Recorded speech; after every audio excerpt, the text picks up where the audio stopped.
Third episode के and में हमने देखा था कि जानवी की फ्रेंड बोलती है कि उसको जानवी ने ये फोटो सेंड की थी और कहा था कि इसको वायरल कर दो। जीहोन जानवी को अपने पास बुलाती है और उसको सबके सामने खींच के एक चांटा लगा देती है। वो दूसरा चांटा मारने ही वाली होती है, साथ में सेहोन बीच में आकर जानवी को अपने साथ खींच कर ले जाता है।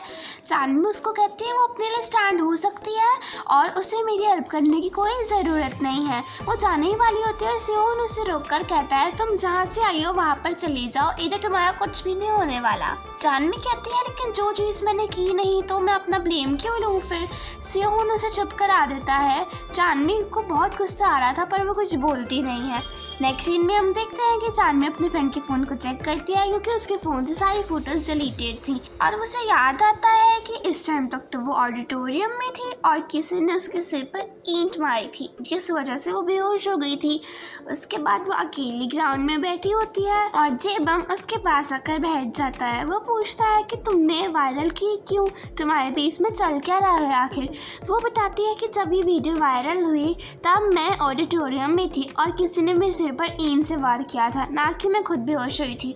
मैंने तुम्हें इसलिए नहीं बताया क्योंकि मैं एम्बैरेस फील कर रही थी। जेबम ये सुन के काफ़ी ज़्यादा शॉक हो जाता है और वो जानवी को कहता है उसके दिमाग में एक आइडिया है जिससे हम असली विक्टिम को ढूंढ सकते हैं। वहीं नेक्स्ट सीन में हम देखते हैं कि जीहोन सेहोन को कहती है तुम उसे प्रोटेक्ट क्यों करना चाहते हो। सेहोन कहता है कि मैं उसे प्रोटेक्ट नहीं कर रहा, वो इनोसेंट है इसलिए बस मैं उसकी हेल्प कर रहा हूँ। कोई भला ऐसा क्यों करेगा, अपने फ़ोन से सेंड कर क्यों छोड़ेगा। बट जीहोन को सिर्फ यही लगता है कि वो जानबूझ के ऐसा कह रहा है क्योंकि वो उसको प्रोटेक्ट करना चाहता है। फिर हम देखते हैं कि जेबम अपने प्लान के तरीके से चलता है और वो सीसीटीवी फुटेज चेक करवाता है तो उसे पता चलता है जब जानवी ऑडिटोरियम में गई थी तो उधर एक वाइट हुडी में लड़का आया था और उसके बाद की क्लिप नहीं थी। वहीं हम देखते हैं कि जीहोन अपनी फ्रेंड से बात कर रही थी। उनके फ्रेंड्स कहते हैं कि ओसंग और तुम क्या एक ही घर में रहती हो, क्या तुम दोनों सिबलिंग्स हो। जीहोन को लगता है कि ये बात भी जानवी ने फैलाई हो गई और उससे बहुत ज़्यादा गुस्सा आता है। ओसंग और जीहोन नेक्स्ट साइड बात कर रहे होते हैं। ओसंग कहता है कि तुम्हें उसे जेंटली हैंडल करना चाहिए था, तुमने उसे थप्पड़ मार दिया इसीलिए उसने ये खबर सबको बता दी। जीहोन ओसंग से कहती है कि अब वो जानवी को इतना ज़्यादा परेशान करेगी, इतना ज़्यादा बुली करेगी कि उसे खुद ही स्कूल से जाना पड़ेगा।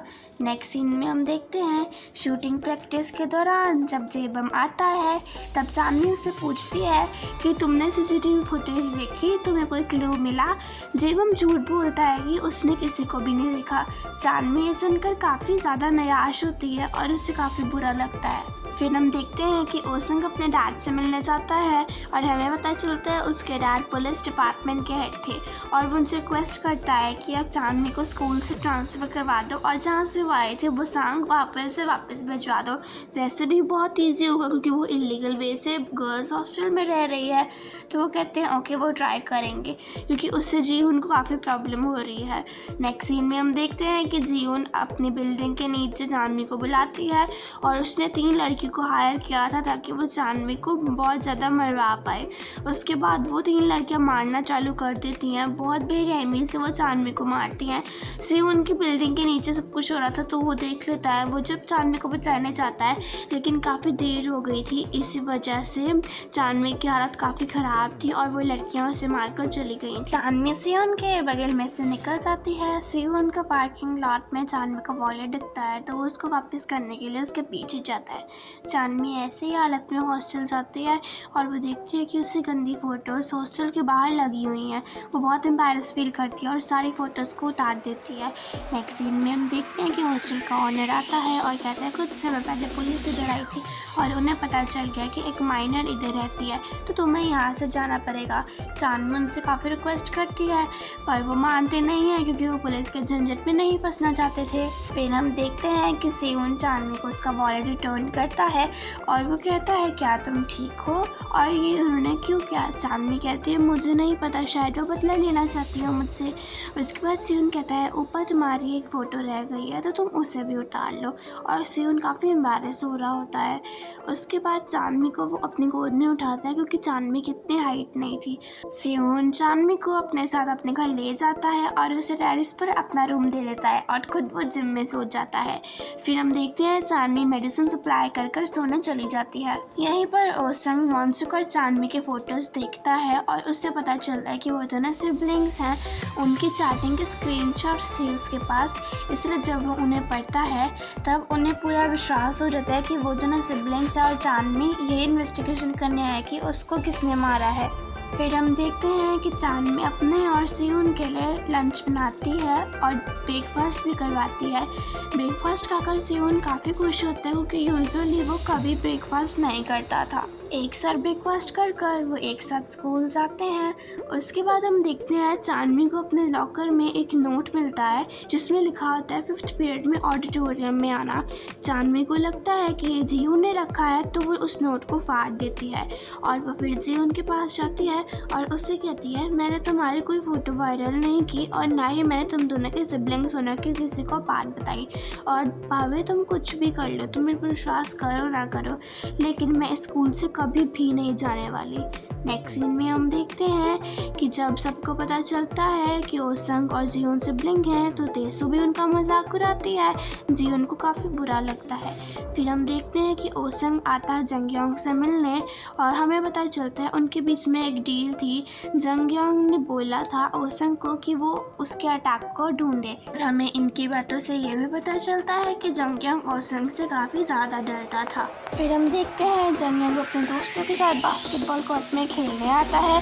उसके बाद जेबम उन्हें मना करता है क्योंकि वो स्कूल के स्टूडेंट्स नहीं थे। वो जेबम को मारना स्टार्ट कर देते हैं। फिर हम देखते हैं कि सेहोन उसी कोर्ट में सोया होता है तो वो उसकी हेल्प करता है और उनको बहुत ज़्यादा मारता है। सेहोन को ट्यूमर था इसलिए वो बहुत एग्रेशन से उनको मार रहा होता है। जेबम को उसको रोकना पड़ता है। फिर हम देखते हैं कि चांदनी को फिर से वो नोट मिलता है तो वो सोचती है उसको जाना चाहिए ऑडिटोरियम में। फिर हमें पता चलता है कि ऑडिटोरियम में एक बुद्धा का शो होना था इसलिए उनको बुलाया था। बुद्धा की वीडियो चल ही रही थी, उसी टाइम वीडियो चेंज होती है उसी दिन पर जब वॉन्सुक ने सुसाइड किया था। हमें पता चलता है कि किसी ने उसको लैब से मारा था इसलिए वो नीचे गिर गया था।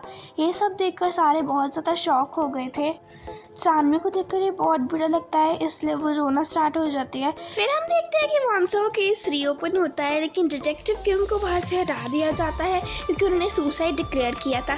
लेकिन जो चीफ डिटेक्टिव थे, मतलब कि ओसंग के फादर, वो कह देते हैं कि आप ये केस संभाल सकती हैं। फिर हम देखते हैं कि ओसंग के पास जेबम आता है और वो उसे कहता है कि तुमने चांदनी के साथ ऐसा क्यों किया।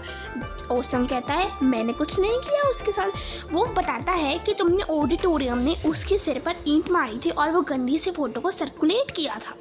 वो उसको फ़ोटो के लिए प्रूफ दिखाता है और कहता है मैंने तुम्हें लिमिटेड एडिशन शूज गिफ्ट किए थे जो तुमने इस वक्त पहने हुए हैं, तो मेरे को पूरा विश्वास है ये और कोई नहीं तुम हो, तुमने ऐसा क्यों किया।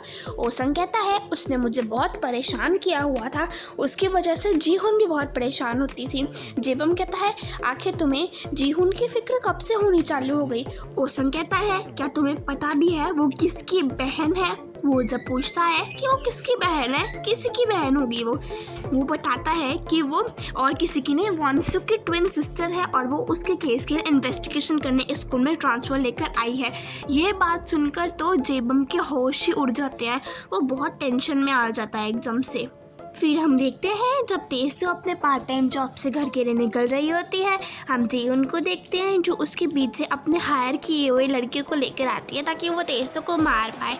वो तेसू को अपने साथ ले जाते हैं और उसे काफ़ी ज़्यादा मारते हैं क्योंकि उसने जीहून और ओसंग के सिबलिंग्स होने का मजाक उड़ाया था। नेक्स्ट सीन में हम देखते हैं जब जेबम स्कूल आता है तो एक लिमिटेड एडिशन वाले शूज़ जो ओसंग के पास होते हैं वो एक पेड़ से लटके हुए होते हैं। ओसंग कहता है वाओ सेम मेरे जैसे शूज़, और वो उन शूज़ की पिक क्लिक करता है और अपने पास रख लेता है। वो इनडायरेक्टली ये कहना चाहता था कि वो सिर्फ एक शूज़ के बेस पर ये डिक्लेयर नहीं कर सकता कि उस दिन ऑडिटोरियम में वो था। नेक्स्ट सीन में हम देखते हैं चांदनी को एक नोट मिलता है जिस पे लिखा होता है 1st पीरियड में शूटिंग रेंज में आना। उधर डिटेक्टिव्स ने अपनी इन्वेस्टिगेशन करनी चालू कर दी थी क्योंकि केस को रीओपन किया गया था। फिर हम देखते हैं कि स्कूल के टीचर आकर कहते हैं चांदनी को डिटेक्टिव्स ने काउंसलिंग ऑफिस में बुलाया है क्योंकि वो उसकी ट्विन सिस्टर थी और वो इन्वेस्टिगेशन करना चाहते थे। और ये एपिसोड यहीं पर ख़त्म हो जाता है। अगर आपको मेरी एक्सप्लेनेशन पसंद आती हो तो मेरी वीडियोस को लाइक, शेयर और मेरे चैनल को सब्सक्राइब कीजिएगा। Bye bye.